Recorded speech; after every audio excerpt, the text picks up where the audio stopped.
Yo, what's up mga kalanggam? Update tayo sa mga langgam natin kahit maulan. Ang papakita ko lang sa inyo, nilinisan ko na ng konti yung kanilang antube. Tapos ito, makita nyo, busog na busog sila. Ang lalaki ng kanilang puwetan kasi meron ako ditong pagkain na matamis at pinagkakain nila. Tapos papakita ko sa inyo yung bago nating ant na Trap Joe Ant. Yan, ito yung bago nating ant, Trap Joe Ant. Meron na siyang egg, kung makita nyo, dinadala niya. Wait lang, hindi kasi nagpo-focus eh. At ito pa yung isa.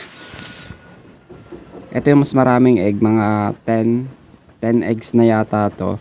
Ang problema, madumi na agad yung kanyang bulak dito, yung drinking water.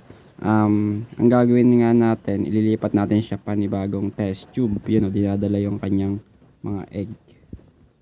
Sa mga nagtatanong pala kung saan nakakabili nito, pwede nyo akong i-message sa messenger at pag-usapan natin yung price ng mga aking ant.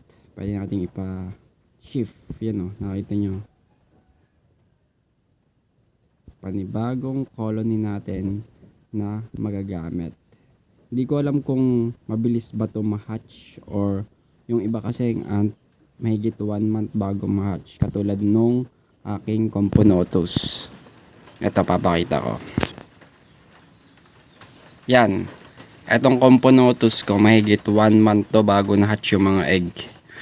Siguro mga 46 days. Yan, 46 days.